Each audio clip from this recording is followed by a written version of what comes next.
सोते हुए बाप का मुंह तकिए से दबाया जा रहा था और मासूम बेटा चुपचाप सोने का नाटक कर रहा था।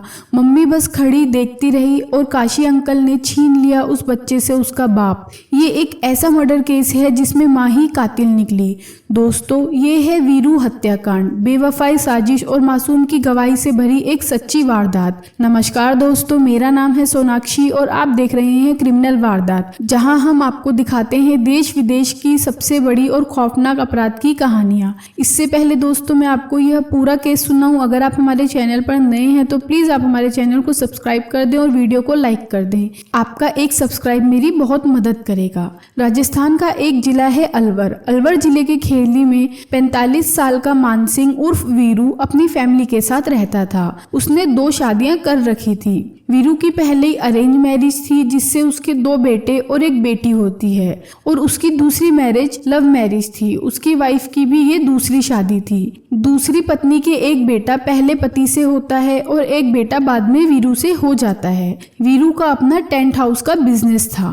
वीरू ने अपने दोनों वाइफ को अलग अलग घर दे रखे थे। वो कभी पहली वाइफ के साथ रहता था तो थोड़े दिन दूसरी वाइफ के साथ रहता था।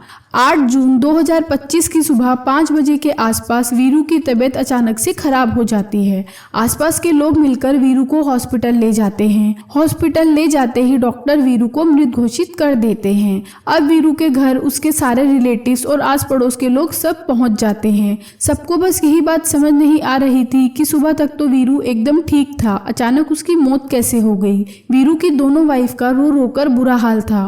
वीरू के छोटे भाई खेमचंद को कुछ शक हो रहा था क्योंकि वीरू के आगे का एक दांत टूटा हुआ था। इसलिए खेमचंद पुलिस स्टेशन जाता है और कंप्लेंट लिखवाता है कि उसे शक है कि उसके भाई वीरू का मर्डर हुआ है। पुलिस FIR लिख लेती है और वीरू की डेड बॉडी का पोस्टमार्टम करवाया जाता है।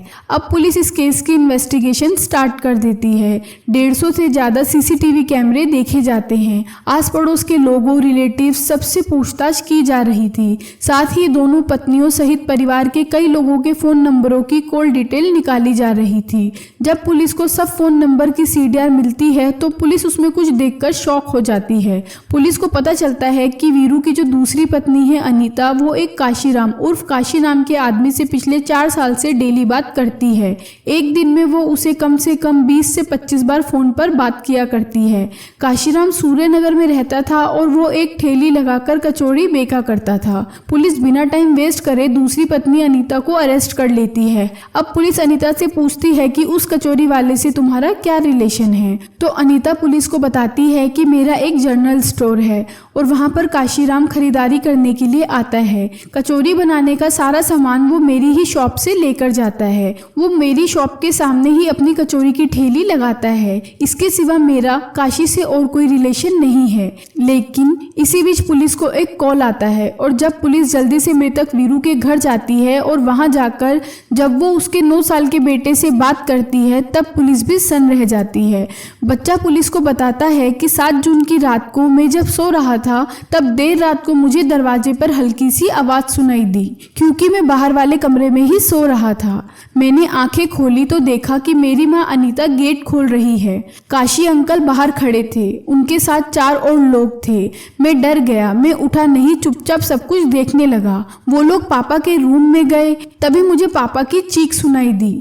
आवाज सुनकर जब मैं उनके रूम में गया तो मैंने देखा कि मेरी माँ पापा के बिस्तर के सामने खड़ी है और उन लोगों ने पापा को घूंसे मारे। 2 जनों ने पापा के हाथ पैर पकड़ रखे थे और उनका गला भी दबाया। बच्चे ने कहा काशी अंकल ने तकिए से पापा का मुंह दबा रखा था। जब मैंने वहां जाकर अपने पिता को बुलाया तो काशी अंकल ने मुझे गोद में उठा लिया और डांटने लगे और धमकाया भी। माँ ने भी मुझे बोला कि ये बात मुझे किसी को नहीं बतानी, नहीं तो काशी अंकल मुझे भी मार डालेंगे। बच्चे ने पुलिस को बताया। मैं डर के मारे चुप हो गया। कुछ मिनट बाद पापा की मौत हो गई और फिर सब वहां से चले गए। बच्चे ने पुलिस को ये भी बताया कि जब भी उसके पिता खेड़ली से बाहर जाते थे तो उसकी माँ का प्रेमी काशी घर पर आता था और घर पर ही रहता था। उसने कहा कि उसको अपने पिता की याद आ रही है और वो पुलिस से आरोपियों को फांसी की सजा देने की मांग करता है। अब पुलिस फिर से अनीता से पूछताछ करती है तो पुलिस को पता चलता है कि अनीता की पहली शादी से उसको एक बेटा पैदा हो जाता है और धीरे धीरे उसके और उसके पति के बीच लड़ाइयाँ शुरू हो जाती हैं और इसी बीच वीरू अनीता की लाइफ में आता है और वीरू और अनीता को एक दूसरे से प्यार हो जाता है।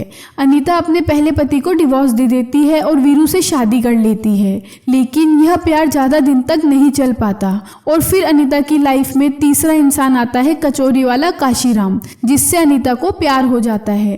धीरे धीरे अनीता और काशीराम के बीच अवैध संबंध बन जाते हैं और जब जब इनको मौका मिलता था अनीता काशीराम को अपने घर बुला लिया करती थी। 1 साल पहले अनीता के पति वीरू को यह पता चल जाता है कि उसकी पत्नी अनीता और काशीराम का अफेयर चल रहा है।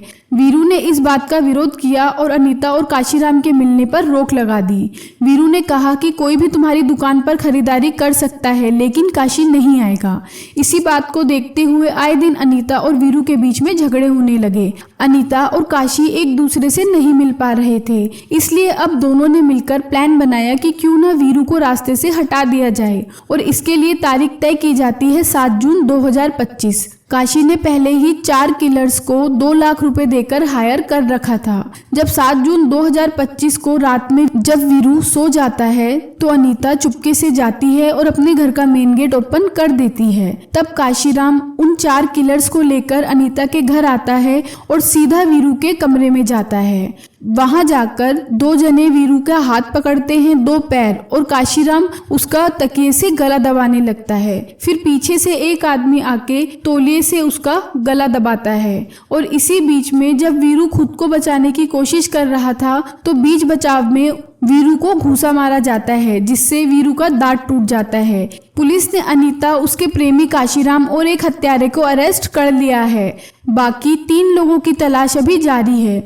दोस्तों, इस हत्याकांड में सवाल बहुत हैं, लेकिन ये एक सवाल सबसे बड़ा है, क्या इंसान रिश्तों को ताक पर रखकर इतनी घिनौनी साजिश रच सकता है? मासूम की आंखों में जो डर और दर्द था वो ताउम्र शायद कभी ना मिटे। जिस माँ ने जन्म दिया उसी ने बाप को मारने की साजिश रच डाली। काशीराम चला गया जेल और माँ भी सलाखों के पीछे है, लेकिन उस मासूम का क्या जिसने अपनी आंखों के सामने अपने बाप को मरते देखा और अब बचपन से ही इंसाफ की लड़ाई लड़ रहा है। दोस्तों, आपकी क्या राय है कमेंट करके जरूर बताएं। अगर आपको ये वीडियो अच्छा लगा हो तो लाइक करें, शेयर करें और चैनल को सब्सक्राइब करना ना भूलें। हम फिर मिलेंगे एक और खौफनाक वारदात की कहानी के साथ। तब तक के लिए आप अपना और अपने परिवार का ख्याल रखें।